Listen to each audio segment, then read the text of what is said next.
मांदा पड़ा पखाड़ दिवस रुचिलानी पखाड़ सांग को लिया बड़ी वर्षा पागरे बाध्य होई खिया गला पकुड़ी।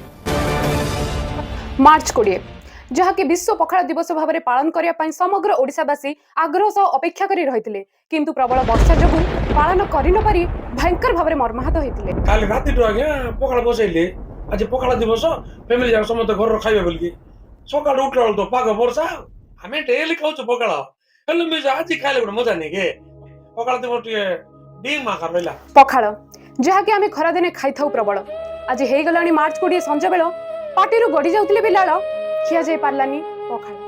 आज सकाळ बेलु पखाड़ प्रेमी माने प्रबल खरा हबार अपेक्षा करी रहिथिले, किंतु कोहला पाग जोगु ओडिया घरर मां माने पखाड़ दवा पई मना कर दैथिले। सेपटे पखाड़ न दिया गले उपवास रवि पछे पखाड़ बिना किछि खाइबु नाही बोली जिद धरी बसथिले युव गोष्ठी।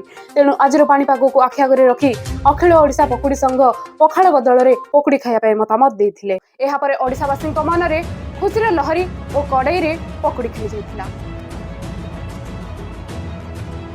पकुड़ी खाइला परे समस्ते कुड़ी मेनू केंदु मेनू पकुड़ी लादे सोनिया गीत रे नृत्य करिवार लागिथिले। कैमरामैन बादल को सहित मु वर्षा बिजुली टीवी। बादल वर्षा बिजुली गरम पकुड़ी